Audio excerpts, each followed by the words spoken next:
창세기 4장 1절에서 26절입니다. 창세기 4장 1절에서 26절. 제 성경이 신약 성경 5쪽입니다. 구약 성경 5쪽입니다. 창세기 4장 1절에서 26절. 다 찾으셨죠? 네, 우리 함께 읽겠습니다. 한 절씩 교독하겠습니다.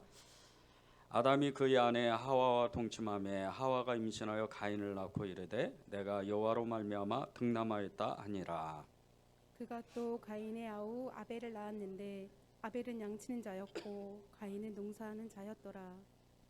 세월이 지난 후에 가인은 땅의 소산으로 제물을 삼아 여호와께 드렸고 아벨은 자기도 양의 첫 새끼와 그 기름으로 드렸더니 여호와께서 아벨과 그의 제물은 받으셨으나 가인과 그의 제물은 받지 아니하신지라. 가인이 몹시 분하여 안색이 변하니 여호와께서 가인에게 이르시되 내가 분하여 함은 어찌 됨이며 안색이 변함은 어찌 됨이냐. 내가 선을 행하면 어찌 낯을 들지 못하겠느냐. 선을 행하지 아니하면 죄가 문에 엎드려 있느니라. 죄가 너를 원하나 너는 죄를 다스릴지니라. 가인이 그의 아우 아벨에게 말하고 그들이 들에 있을 때에 가인이 그의 아우 아벨을 쳐 죽이니라. 여호와께서 가인에게 이르시되 내 아우 아벨이 어디 있느냐. 그가 이르되 내가 알지 못하나이다. 내가 내 아우를 지키는 자니이까. 이르시되 내가 무엇을 하였느냐. 내 아우의 핏소리가 땅에서부터 내게 호소하느니라. 땅이 그 입을 벌려 내 손에서부터 내 아우의 피를 받았은즉 내가 땅에서 저주를 받으리니 내가 밭을 갈아도 땅이 다시는 그 효력을 내게 주지 아니할 것이요 너는 땅에서 피하며 유리하는 자가 되리라. 가인이 여호와께 아뢰되 내 죄벌이 지기가 너무 무거우니이다. 주께서 오늘 이 지면에서 나를 쫓아내시온즉 내가 죄의 낯을 배웁지 못하리니 내가 땅에서 피하며 유리하는 자가 될지라. 물은 나를 만나는 자마다 나를 죽이겠나이다. 여호와께서 그에게 이르시되 그렇지 아니하다. 가인을 죽이는 자는 벌을 7배나 받으리라 하시고 가인에게 표를 주사 그를 만나는 모든 사람에게서 죽임을 면하게 하시니라. 가인이 여호와 앞을 떠나서 에덴 동쪽 놋 땅에 거주하더니 아내와 동침하며 그가 임신하여 에녹을 낳은지라. 가인이 성을 쌓고 그의 아들의 이름으로 성을 이름하여 에녹이라 하니라. 에녹이 이랏을 낳고 이랏은 무야엘을 낳고 무야엘은 무드사엘을 낳고 무드사엘은 라멕을 낳았더라. 라멕이 두 아내를 맞이하였으니 하나의 이름은 아다요 하나의 이름은 실라였더라. 아다는 야발을 낳았으니 그는 장막에 거주하며 가축을 치는 자의 조상이 되었고 그의 아우의 이름은 유발이니 그는 수금과 퉁소를 잡은 모든 자의 조상이 되었으며 실라는 두발 가인을 낳았으니 그는 구리와 새로 여러 가지 기구를 만드는 자요 두발 가인의 누이는 나아마였더라. 라멕이 아내들에게 이르되 아다와 실라여 내 목소리를 들으라. 라멕의 아내들이여 내 말을 들으라. 나의 상처로 말미암아 내가 사람을 죽였고 나의 상함으로 말미암아 소년을 죽였도다. 가인을 위하여는 벌이 7배일진데 라멕을 위하여는 벌이 77배 이리로다 하였더라. 아담이 다시 자기 아내와 동침하매 그가 아들을 낳아 그의 이름을 셋이라 하였으니 이는 하나님이 내게 가인이 죽인 아벨 대신에 다른 씨를 주셨다 함이며. 함께 읽겠습니다. 셋도 아들을 낳고 그의 이름을 에노스라 하였으며 그때 사람들이 비로소 여호와 이름을 불렀더라. 아멘. 요즘 말씀을 너무 이렇게 사모하는 심령이 너무 강해가지고 제가 두 절을 한꺼번에 다 읽어버렸어요. 오늘 예배가 정말 여러분의 눈이 활짝 열리고 믿음의 눈이 정말 크게 열리는 그런 시간이 됐으면 좋겠습니다. 예배는 신앙생활의 가장 기본적인 일이죠. 그 기본적인 일이면서 이 예배는 사실은 성도들의 마지막 신앙 고백입니다. 그리고 이 예배는 우리가 죽어서도 또 하나님 앞에 가서 영원히 하나님을 높여드리고 찬양하며 경배하고 끊임없이 드려야 되는 것이 예배입니다. 그래서 이 예배가 너무 중요한 거죠. 이 예배의 중요성을 아는 사람들은 사실은 월요일부터 토요일까지 모든 시간과 모든 이 삶의 이 방향들을 예배에 초점을 맞춥니다. 요즘은 좀 덜하지만 불과 10년 전, 20년 전만 해도 정말 이 일주일 동안 이 주일 예배 하나를 지키기 위해서 전심을 다했습니다. 30년 전에는 더했죠. 40년 전에, 아니 50년, 60년 전에는 정말 엄청났습니다. 불과 60년 전만 해도 5, 60년 전만 해도 6.25 이 세대 때 6.25 때 예배 드렸던 이 예배를 간증으로 들으면 엄청나요.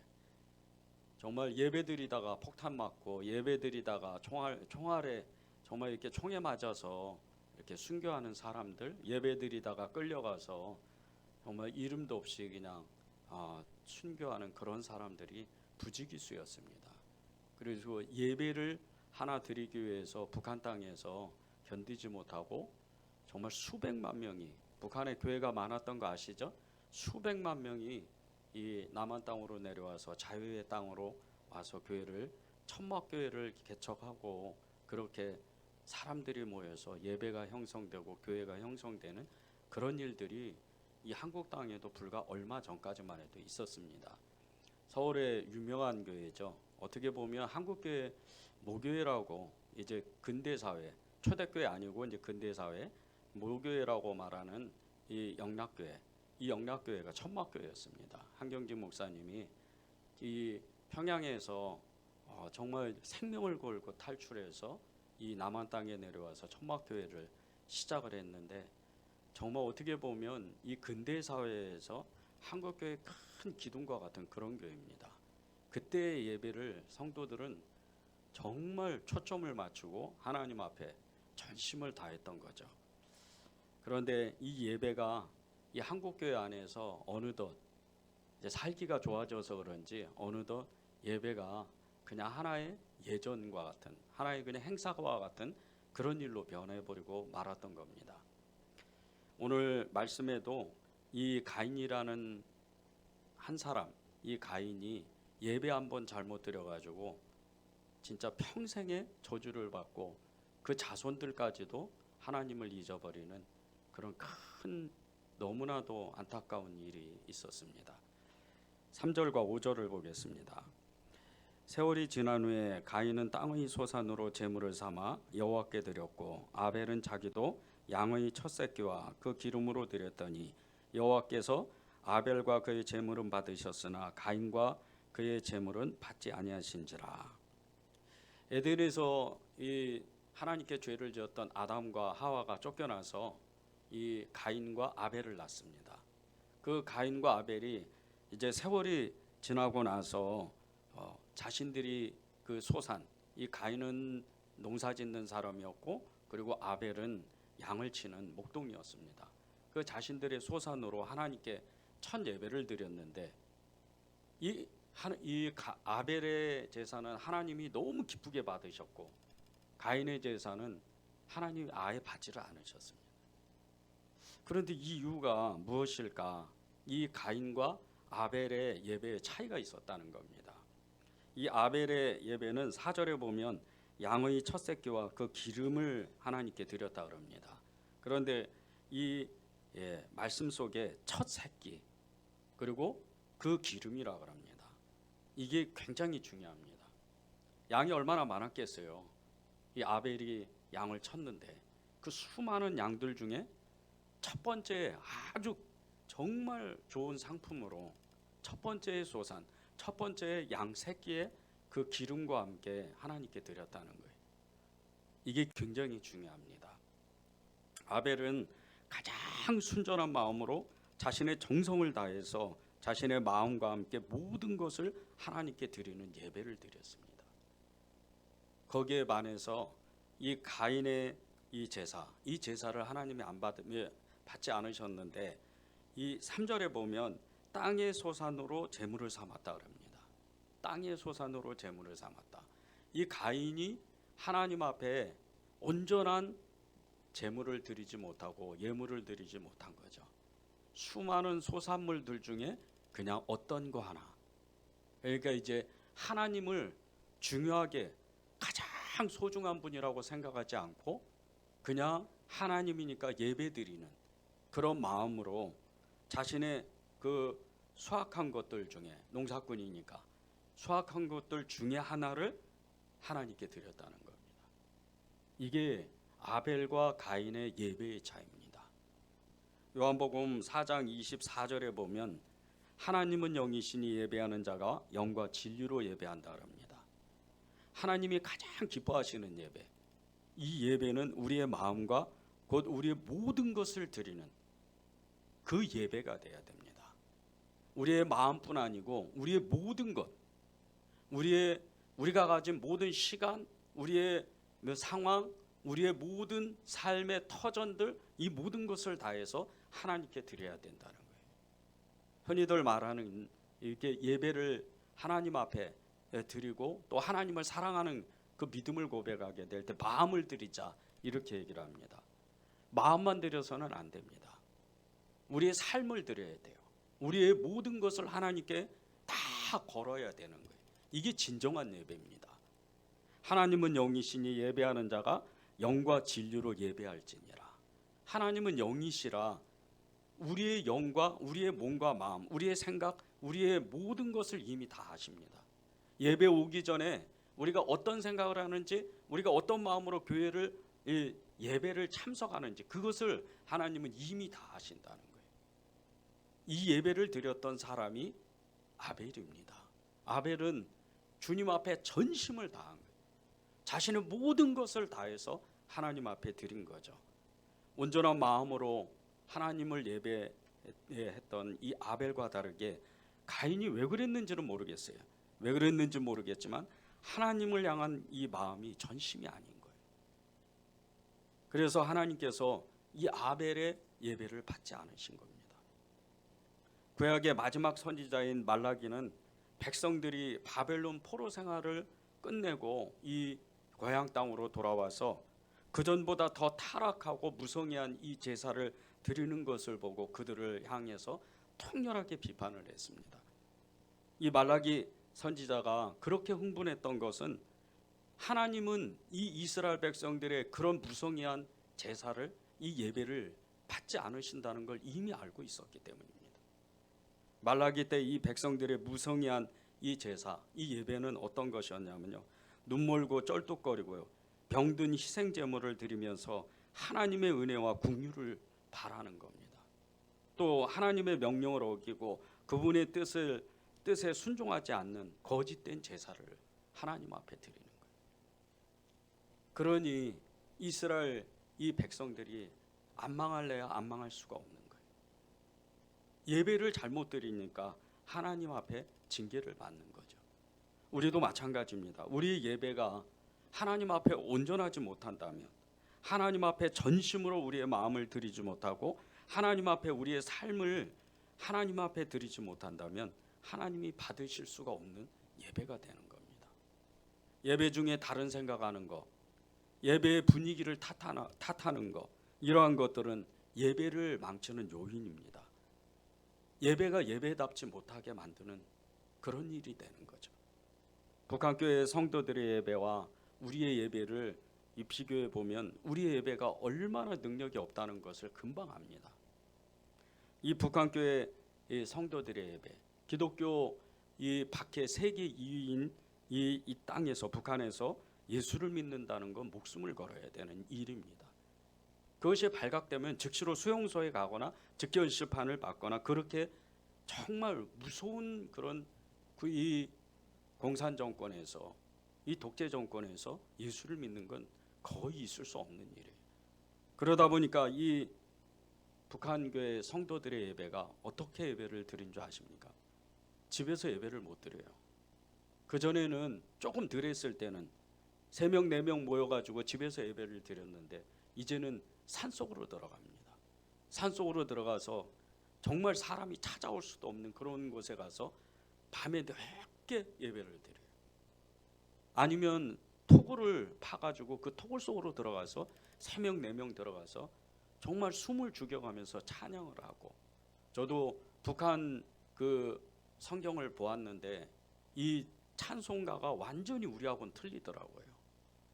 지금 이제 북한 예, 이 성경하고 우리 한국교회 이 성경하고 혼합해가지고 성경이 나왔어요. 이게 우리에게는 일반적으로는 팔지는 않지만, 근데 이 찬양이 완전히 틀려요. 얼마나 찬양이 긴지 몰라요. 그런데 얼마나 그게 마음에 와닿는지 몰라요. 실제적인 찬양이. 눈물로 찬양을 그렇게 하나님 앞에 드려서 1시간이고 2시간이고 4시간이고 찬양만 하다 내려오기도 해요. 그런데 그거 가운데서 성령의 역사가 엄청나게 일어납니다. 우리나라도 그랬잖아요. 한국교회도 불과 20년 30년 전, 아니 40년 전만 해도 엄청났습니다.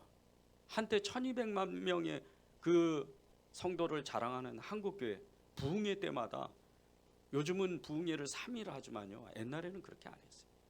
아침 저녁으로 5일 6일 아니 일주일 동안 계속해서 예배를 드렸어요. 그래도 그냥 사람들이 인산인해로 그냥 찬양을 1시간씩 똑같은 찬양을, 주님을 사랑한다고 그 찬양을 똑같이 하는데도 눈물바다인 거예요. 성령의 역사가 강력하게 임하는 거예요. 그런데 어느덧 이 한국교회의 예배가 지금은 조금 날씨가 환경이 안 맞고 온도가 안 맞고 찬양이 조금 덜하고 말씀이 조금 덜하고 환경이 조금 덜하면 이내 은혜를 잊어버려요.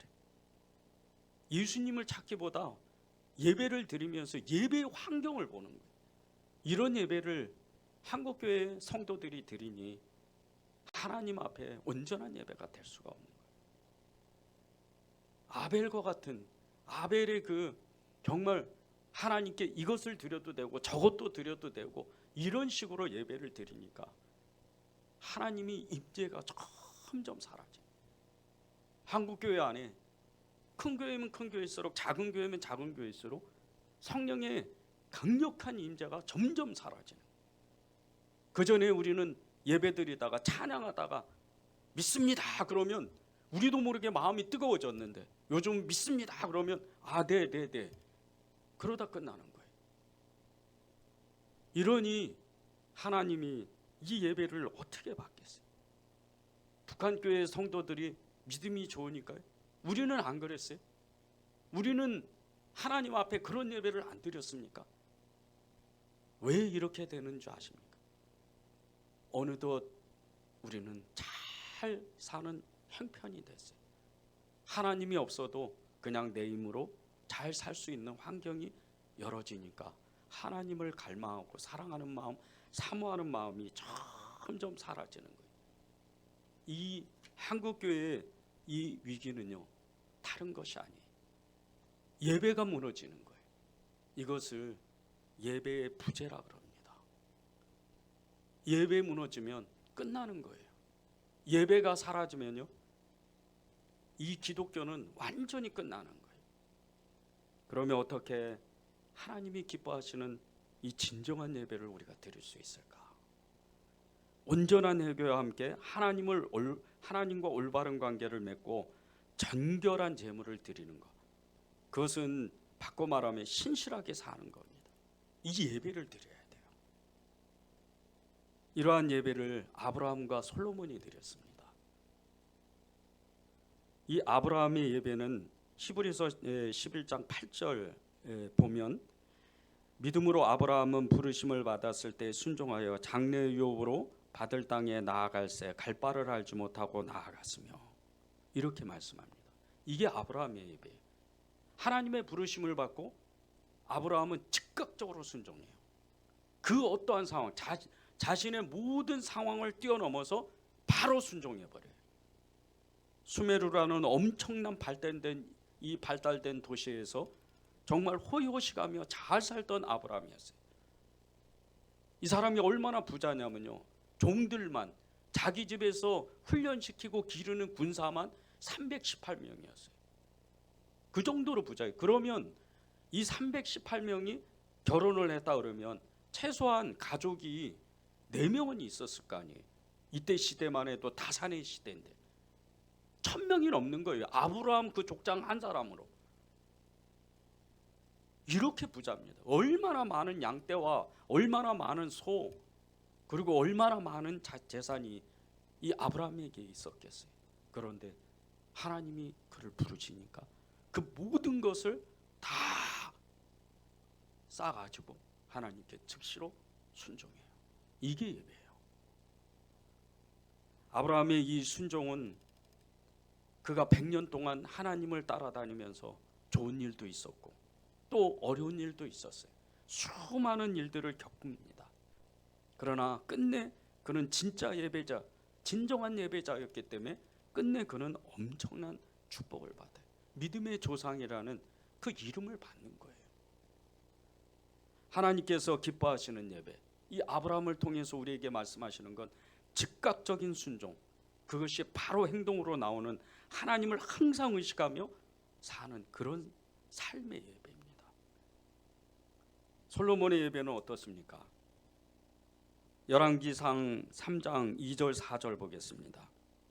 그때까지 여호와의 이름을 위하여 성전을 아직 건축하지 아니하였으므로 백성들이 산당에서 제사하며 솔로몬이 여호와를 사랑하고 그의 아버지 다윗의 법도를 행하였으나 산당에서 제사하며 분향하더라. 이에 왕이 제사하러 기브온으로 가니 거기는 산당이 큼이라.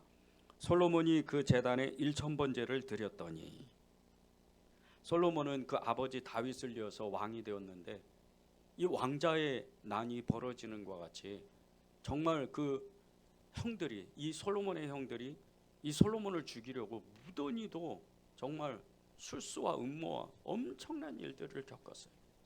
그 모든 것을 이기고 이 솔로몬은 겨우 정말 왕이 된 거예요. 왕이 되고 보니까 이 솔로몬이 아버지가 자기를 가르쳤던, 아버지가 하나님을 어떻게 예배하고 이 하나님을 모셨는지 그것을 생각난 거예요. 아버지가 그대로 따라합니다. 솔로몬이 아직 성전을 짓지도 못했어요. 그래서 이스라엘 백성들은 산당에 가가지고 하나님을 예배하고 하나님께 제사를 드렸어요. 전국 곳곳에 산당이 계속 도시마다 있었는데 기브온이라는 곳에 가보니까 다른 도시와는 틀린 엄청나게 큰 이 산당이 있는 거예요. 그때 이 솔로몬이 불현듯 갑자기 생각이 났어요. 하나님께 전심을 다해서 예배를 드려보자. 그 산당의 크기만큼 제물을 드리려고 마음을 정한 거예요. 그래서 1000번제를 드린 겁니다. 여기서 나오는 이 열왕기상 3장 4절에 나오는 1000번제, 이 1000번제는 1000번제를 이 1000번을 예배를 드렸다는 게 아니에요. 한 번에 드렸다는 거예요. 그런데 생각해 보세요. 그 산당에 1000마리의 양을 잡아가지고 거기다가 하나님께 드린다고 생각해요. 그 양이 보통 양인 줄 아세요? 엄청난 양인 거예요. 엄청난 그 양을 정말 순식간에, 그것도 가장 좋은 것들을 하나님 앞에 드리는 거예요. 이 솔로몬의 마음의 중심이 어떤 건 줄 아십니까? 하나님을 사랑하는 거예요. 자기가 하나님을 사랑하는 만큼 전심을 다하는 거예요. 그래서 하나님이 그 밤에 아직 성전도 짓지 못한 이 솔로몬에게 찾아오시는 거예요. 너무 기쁘니까, 하나님이 너무 기쁘시니까. 네 소원이 뭐냐? 내가 다 들어줄게. 하나님을 사랑한다고 고백해요. 그리고 백성을 사랑한다고 고백해요. 이게 솔로몬의 예배입니다. 그리고 지혜를 하나님께 얻잖아요. 이 솔로몬의 예배가 자신이 하나님을 사랑하는 만큼 찬양하고 높이며 경배하는 예배인데, 이 예배를 하나님 앞에 드릴 때 이 솔로몬은 자기의 모든 것, 그러니까 자기가 얼만큼 하나님을 사랑한다는 것을 하나님께 보여주기 위해서 전심을 다하는 거예요. 저와 여러분이, 정말 저는 여러분이 하나님을 얼마나 사랑하는지 저는 다 알고 있습니다. 저도 느껴요. 여러분이 하나님을 그렇게 사랑하니까 오늘 이 주일에 다른 데 안 가고 예배당에 와서 하나님을 예배하시잖아요. 이것만 해도 우리가 얼마나 하나님을 사랑한다는 것을 우리가 보여드리는 거예요, 하나님께. 그런데 거기서 한 발 더 가는 거예요. 하나님, 제가 하나님을 정말 사랑하니까 제가 하나님이 관심 있는 곳에, 하나님이 원하시는 곳에, 주님의 뜻이 있는 곳에 제가 그곳에서 하나님께 또 다른 예배를 드리겠습니다. 이 솔로몬이 어떻게 해요? 그 1000마리의 그 제물을, 그 많은 양을 어떻게 하겠어요? 제사 끝나고 예배 끝났는데 아버지 다윗이 했던 것이 기억나는 거예요. 아버지 다윗은 산당에서 예배를 드리면 그 많은 그 짐승들, 이 제사 음식들을 제사장과 백성들에게 다 나눠줘요. 솔로몬이 그렇게 하는 거예요. 그래서 솔로몬의 시대에 태평이 오는 거예요. 하나님이 축복하는 거예요. 솔로몬은 하나님도 사랑하지만 그 사랑으로 백성들을 사랑했어요. 하나님이 원하시는 진정한 예배, 삶의 예배, 하나님은 영이시니 신령과 진정으로 예배 드릴지니라. 산 제사로 하나님을 예배하라. 이 말씀의 뜻이 무슨 뜻인 줄 아십니까? 하나님이 관심이 있는 곳에, 그곳에 가서 우리의 삶을 거기다가 거는 거예요. 은혜제일교회 이제 하나님이 어떻게 하실지는 저도 모르겠어요. 하나님이 순종하라고 마음을 주셔서 작은 일부터 시작하는 전도, 모임, 예배, 기도. 최근에는 노숙자 사역을 시작했어요. 이제 몇 번 가지 않았지만 벌써 이 사람들이 저희를 먼저 알아보더라고요. 목사님 또 오셨네요. 그 말을 들을 때마다 이 사람 몇 명 되지도 않아요. 무슨 거창하게 수십 명, 수백 명이 오거나 이렇지도 않아요. 10명도 안 돼요. 그런데 제 마음이 왜 이렇게 뜨거운지 모르겠어요. 하나님이 가난한 자, 연약한 자에게 하는 것이 나에게 한 것이다. 이 말씀과 같이 하나님이 이곳에서도 예배를 받으시나 보다. 어제는 외부에서 계속해서 저는 그렇게 한두 번 헌금하고 말 줄 알았더니 또 그분이 이 노숙자 헌금이라고 아예 또 이름을 써서 또 헌금을 했어요. 그것을 보면서 하나님은 이런 곳에 관심이 있나 보다. 하나님은 이 일을 하기 원하시나 보다. 그런 마음을 자꾸 받는 거예요. 여러분이 하나님을 사랑하는 만큼 이 솔로몬과 같이 하나님을 전심으로 예배하는 거예요. 지금과 같이 여러분의 삶에서 또 다른 진정한 예배를 하나님 앞에 한 번 더 드리는 거예요. 그러면 여러분은 하나님의 축복을 받는 겁니다. 예배에 실패한 이 가인의 모습을 보십시오. 저는 이 5절, 7절 그리고 7절에서 이 24절까지 진행되는 이 가인의 모습을 보면서 너무 마음이 아팠어요. 5절 7절을 읽겠습니다.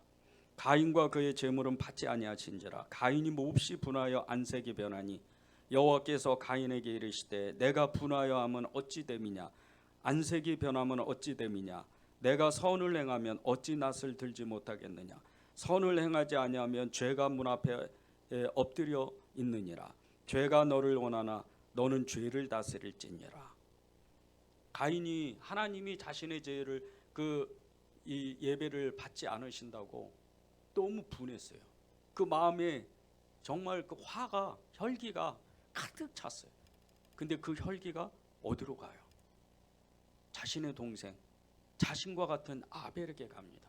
그리고 아벨을 때려 죽여요.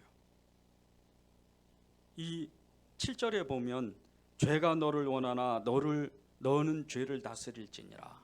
이 7절 하반부에 그렇게 말씀했는데 이 죄를 짓게 만드는 존재가 누굽니까? 마귀예요. 마귀가 너를 유혹하는데, 마귀가 너를 격동하는데 너는 마귀를 대적하라고 말씀하시는 거예요. 이 7절이. 죄가 너 이 문 앞에 엎드려 있는데 너는 죄를 원하나 너는 죄를 다스려야 된다. 마귀가 너를 지금 탐하고 있고 너를 무너뜨리려고 하는데 너는 마귀를 이겨야 돼. 그 말씀을 하시는 거예요. 그런데 자신의 동생을 들에 가서 때려 죽이고 나서 어떻게 돼요? 12절에 보면 밭을 갈아도 소출이 없고 유리방하게 돼요. 14절에는 동생을 죽였던 그 일 때문에 또 다른 사람들이 자신을 죽일까 봐 너무나 두려워하는 거예요. 17절에서 22절에 보면 이 가인의 후손들이 나와요. 에녹, 이랏, 무야엘, 무두사엘, 라멕, 야발, 유발, 두발 가인, 이런 사람들이 나와요. 그런데 이런 사람들이 이제 다음 주에 말씀을 나눌 창세기 5장에 나오는 이 에녹이라는 사람과 이 4장에 나오는 가인의 후손 에녹은 전혀 다른 사람이에요. 이 사람들은 하나님의 족보에 오르지 못하는, 아담의 족보에서 완전히 지워져 버리는 그런 사람들이 돼요. 그리고 나서 어떻게 돼요? 23절 24절에 보면 이 가인의 후손인 라벨이 또 다르게 사람을 때려 죽여요. 그것도 한두 사람이 아니에요. 죄가 죄를 낳는 것. 그리고 나서 어떻게 됩니까? 이 가인은 예배를 실패한 이 가인은 하나님과 점점 멀어지는 그런 후손을 낳게 돼요. 하나님을 외면해 버리는 거예요.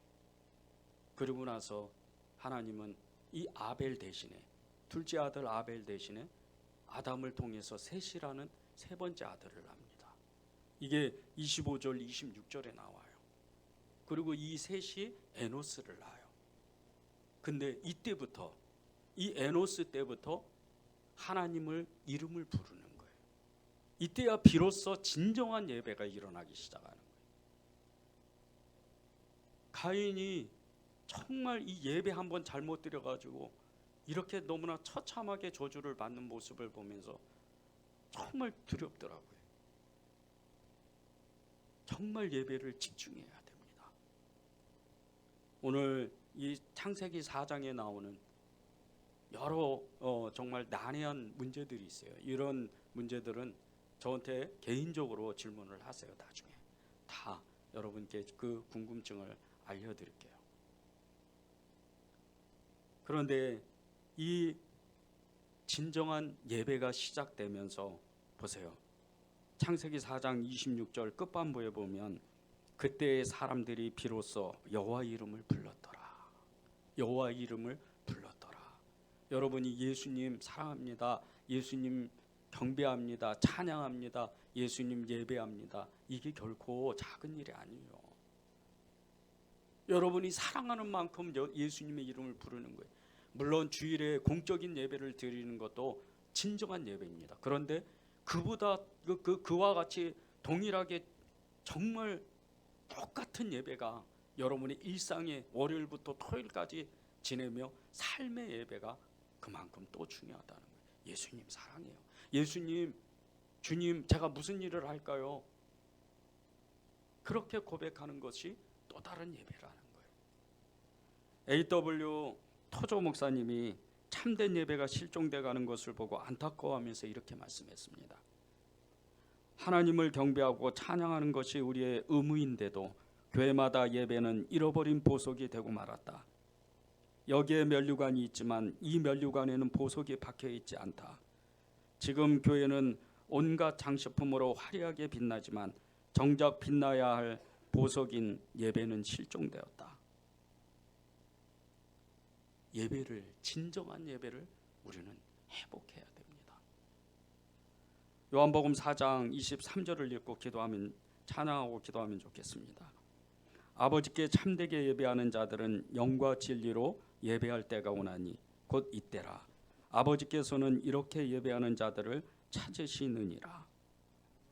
하나님은 하나님을 찾는 여러분을 기다리고 있어요. 그것을 고백하는 이 한 주가 되기를